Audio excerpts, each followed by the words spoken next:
It's when you want to see yourself fail.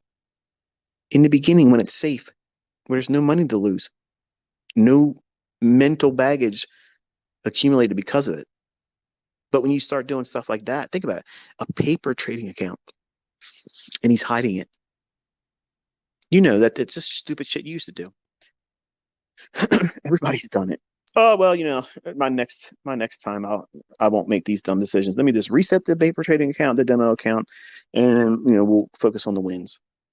It's just much like what happens when people get these stupid trade ideas where they do 50 lots of gold when they're not really able to trade 50 lots. They wouldn't have the leverage to do it anyway.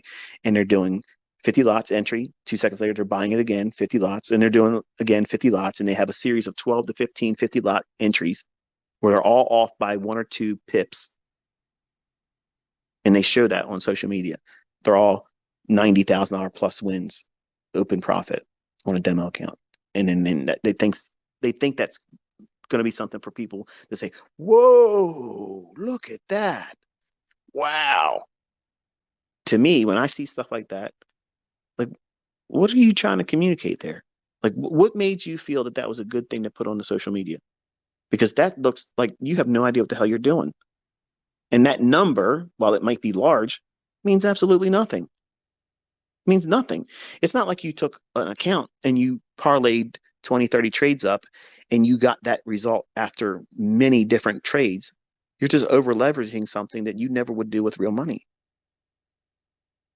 And it's all these stupid little games that new traders do because you're trying to entertain yourself instead of saying, all right, this is what ICT or whoever you're learning from says I should be doing and practicing and studying. And I should be pressing into that and finding my entertainment and growth in that result, not silly shit, hiding from the losing trades, pretending they didn't exist, only looking at the wins and over leveraging dumb shit to feel like you're doing something constructive.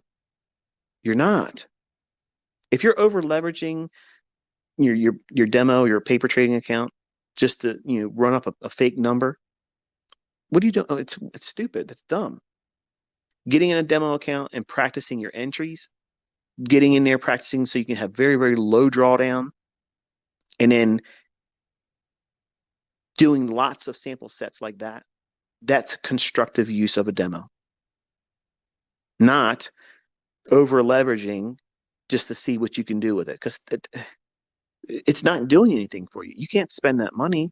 You're wasting time that you could have been using for entry drills, getting in there, waiting for the market to trade into an order block, a fair value gap, and trying to nail the middle point, consequent encroachment of a fair value gap. That's a skill set that you should be practicing all the time on all time frames. If it stops you out or goes through the fair value gap, who cares? What you're doing is you're conditioning yourself to wait and watch for it to trade into that. And then when it does and it goes up and you're trying to trade into a sell side liquidity or something in discount, in other words, going short, and then you're watching price trade up into that fair value gap. Watch with your eyeball. When it hits the midpoint, you time it right then and there. Boom. That's a timing drill. And it's also, it completely desensitizes yourself to selling short in up moves because there's a lot of you that are going to be scared of doing that. Some of you are probably terrified right now. I just don't know if I can do that, man. Like, how do you know that it won't go through the fair value gap? Well, how do you know? It's because you've done it hundreds of times. You've conditioned yourself to see, oh, this is what it looks like. See, you all want to see the fair value gap work, but you don't want to practice when it trades into it. Even with a demo, it's like you're scared to get the results. Just like my son this morning. I made him do it right in front of me. It probably would have been a lot easier for him had he not done it right in front of me. But because I was watching, every losing trade felt like the weight of the world on his shoulders. Now, I'm not the kind of dad in this. I would never say, I told you so, you dumbass. Why didn't you listen to your dad? I would never do that. I don't want to do anything to steer him away from wanting to do this. I've been wanting all my children to do this. And now to see him want to do it, I want to make sure he does everything right. And I want to encourage him. I want to keep him going the right way. And, hopefully I'll be successful in that regard, but that remains to be seen. But he's a human being just like you and I are, doing dumb things, playing stupid games and winning stupid prizes, right? But when you're 18 and you're a young male and an athlete, and typically, that's already enough to be an ego tripping maniac. But now you add to it that he's got my DNA in him, and he wants to prove his dad that he's capable. It's just a perfect recipe for him to just blow up, and I don't want him to do that. Like I'm very, very, very interested in making sure he does everything right, because I know once he sees it's done correctly, he can do what he does at his coffee shop in one trade. What he would earn at the whole entire month at that shit show, he can do that in one trade. I want him to experience that, because once that happens, the magic really begins, because he'll be like, oh, hell no, no more video games, no more other dumb shit. I'm going to do this, because then he'll want to take that skill set and show his friends that, look, this is what I'm able to do.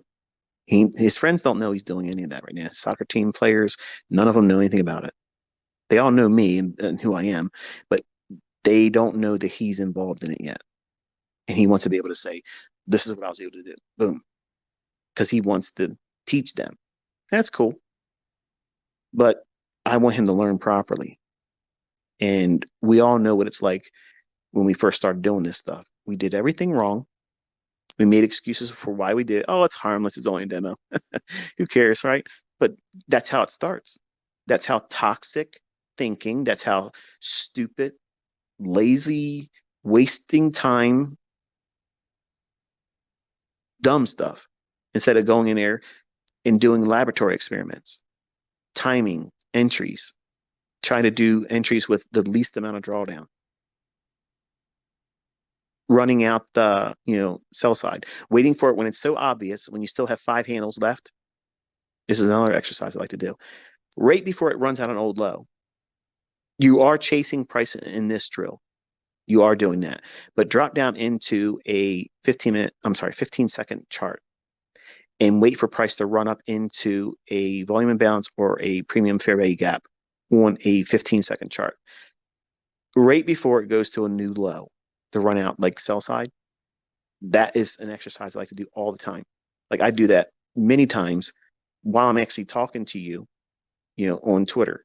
Like when I'm tweeting things, I'm doing a lot of exercises like that on a 5-second chart, a 15-second chart, and I'm using literally like a 15-minute higher low. It doesn't even have to be far away from wherever price is at. And I'm just trying to get like 3 handles, 4 handles, and then boom, there it is. If it allows that much range, there it is. And I show my son all the time, like this is it. Like literally, that's your whole week at this coffee shop right there, just like that. And literally in 3 minutes, that's your whole week dealing with that shit over there, and people talking to you like you're subhuman over a fucking coffee. And these people are ignorant. You should hear some of the stories he talks about. And as much as I want him to be able to say, this is my last day, fuck all of you, I'm done, I ain't never going to come back here again, I need him to experience that, because it will motivate him to never want to ever do that shit ever again. That's what it was like for me when I was working all these fucking menial jobs, working for people that I knew. Just because you went to college, you're not even smart. You're a dumbass.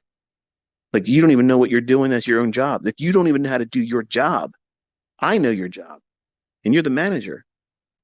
And you're trying to tell me when I can have off, when I can do certain things. Nah, get the fuck out of here. I'm not going to be submissive to that. I'm going to change everything. They don't have that. He's having it now. He's learning that, and it's good for him to have that. It's good. It builds character.